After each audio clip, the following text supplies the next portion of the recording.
Hello. Well, just got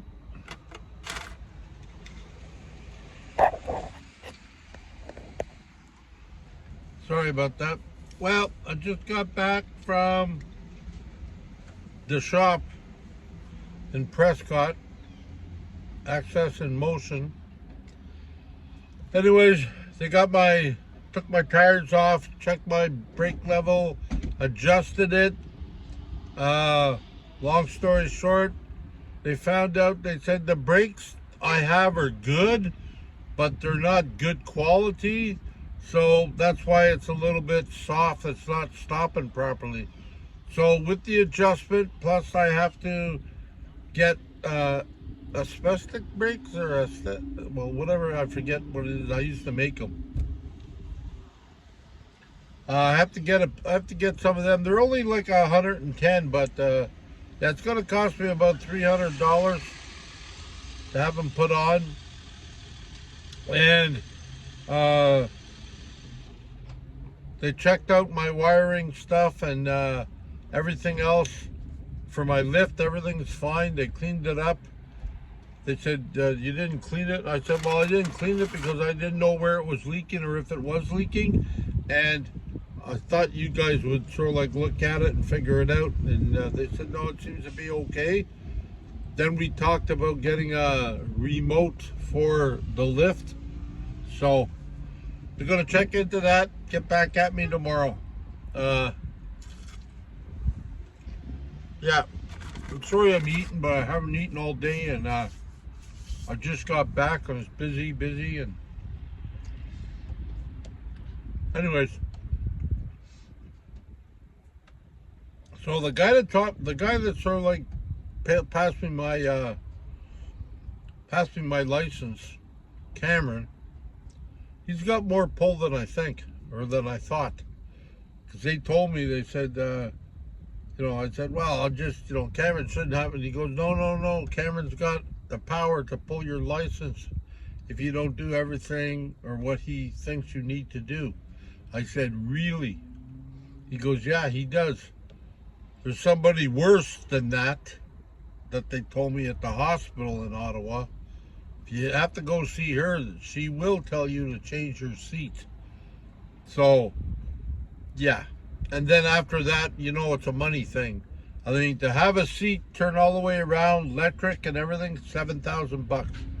To have power doors, open up and close, $4,000. A remote starter, $3,000. I'm like, what? I said, what happens to people that don't have that money, but they can still drive? Well, I know, but that's the way it is. And it's like, yeah, it sucks, but you got to swallow that. That's exactly it. Like, it sucks. I mean, I'm grateful that I have some money now that you all helped me with, donated, and to fix up my van, but that just might get me into the van. But that's all right. Like, I mean, I got a bed. I mean, plans can change, and I can still drive places. As long as I go safely, we're good. So, yeah, it's just, it's a lot to ponder, a lot to think about. But I have to practice,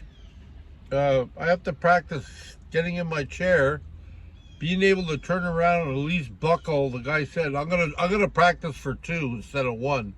But at least buckle my chair into the van, and then when I turn around, I can buckle the front to the back.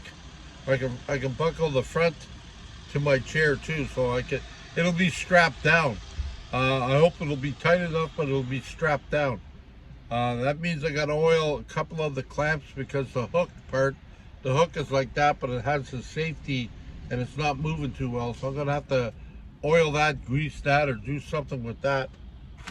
But yeah, that's pretty much how my day's gone.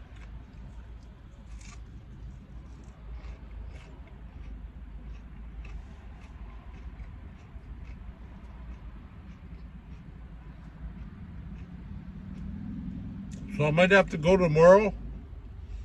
Might have to wait for the next day. But if I have to wait, I can practice getting in and out of my chair, turning around and strapping it in. So, because I have to make some adjustments. But on that note, you know, it's all good. So we'll see how that works. So it wasn't anything to do with when I had my safety done. I mean, they're new brakes. They're just not. They just put in put in whatever brakes just to say they're new, but they're not good enough to stop the van. I mean, they stop it obviously, but bare minimum. So asbestos, I think asbestos brakes. I gotta get them. I used to make them, like I said. So yeah. So that should be fine. The front, he tightened up the back one, so they're working. But it does for now. Even now, since he did all that and he had to bleed the brake line, even for now, it's fine. But I learned a lot of stuff. I learned a lot of stuff today, picking their brains and talking to them and stuff like that. I've learned a lot of stuff. It's got nothing to do with them. It's got nothing to do, it's just the laws here. And basically everybody is running around worried about if they're going to be sued. So that's why the laws are so tough in Ontario. They're a little bit more lax in Vancouver and places, but in Ontario, it's because people either get hit or are hit with the van or with the vehicle, and they look and they say, oh, handicap, it was his fault, he's not. So that's why, like the guy explained it, that's why, yeah, it costs a lot for Cameron to okay you and to do your test, but Cameron approved you, so you are qualified to drive. Then you look at the other part, your equipment. It is qualified to do what it's supposed to do. So if somebody says, oh, it's that guy because he's not qualified, he's a handicapped. No. Cameron put his name on the line there, and that's why and it made me understand that, and I'm like, okay, I can see that. I mean, it doesn't help, it's just that all I sit there and see is cha-ching, cha-ching, cha-ching, and I'm like, but I'm still driving. That's all I got to look at. I'm still driving, and my brakes work good, and I've been able to change my seat, and I just got a few more things to change. And you know what's funny? Not the straps, but the things they got in here, that is only supposed to be meant for the chair, not the people and the chair. So that's not like when they were driving that gentleman around, they shouldn't have done that. But like I said, maybe back then that law was different, and I can't cut them. I might be able to take them off and spray paint them or something to make them look nice, but I cannot cut them. So, because the more holes you got, like the more lag bolts or screws or whatever's in there, the better it is. It evens out the weight, so it's harder to pull out. So yeah, so that's a good thing I learned about that. Yeah, pretty much that's it. I mean, other than that, the guy says, I think you'll be fine. I mean, you can move through your chair, you can get in, you can get out, not a problem. You can strap it down, not a problem.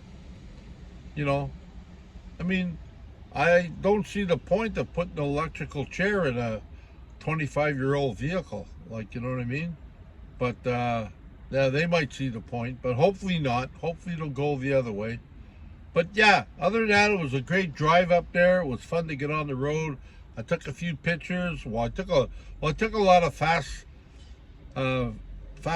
moving pictures and stuff, fast speed. It's just the colors were great, and yeah, overall, I'm like, I read something the other day or yesterday on one of my last uh, movies I put up, one of my last videos, and somebody said all I hear is somebody comment, and I'm not living off of that, but all I hear is whine, whine, or complain, complain, or whatever. And it's, I thought about that, and I said, am I really complaining? Well, I guess part of me is, so I'm gonna be honest about that. Part of me is complaining. Yeah, it's a pain in my tush.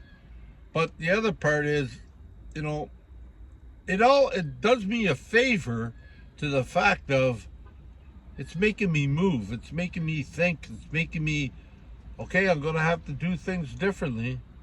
So, and I got to make sure that, everything, all the T's are crossed and the I's are dotted. I got to make sure all that's going on. So, yeah, it is a pain, but it's a good thing. We're getting it done.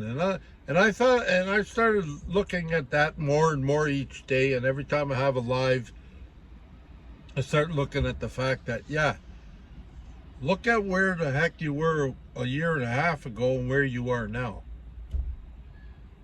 A year and a half ago, I was sitting in a wheelchair, and now I'm sitting in front of inside my van. My van. So, that's the important thing. I'm almost there. But go back. Even if I had legs, the same answer to the same question. All you need is a van. Get in it.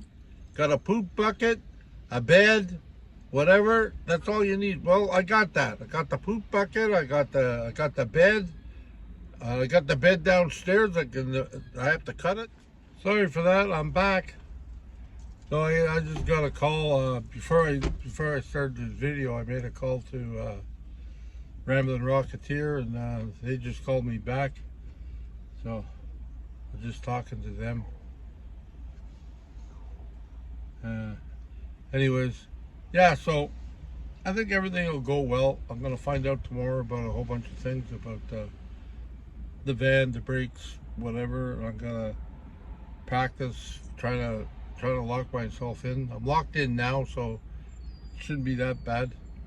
So yeah, I think everything will fine. And then next time I gotta go to Ottawa, I guess, and go see Cameron and show him what I got. And I don't think like if he was going to chop me, I don't think he'd do it right away. He'd probably give me an opportunity to change it or something. So we'll see. I mean, that's all I know, and all I can do is my best. So it is what it is. That's the rules. I might not like them, but that's the rules. So gotta follow the rules. Unfortunately, gotta follow the rules. Anyways, on that note, I love yous all. Aloha. I love you, and peace. I'm starting to get that pretty good, I guess.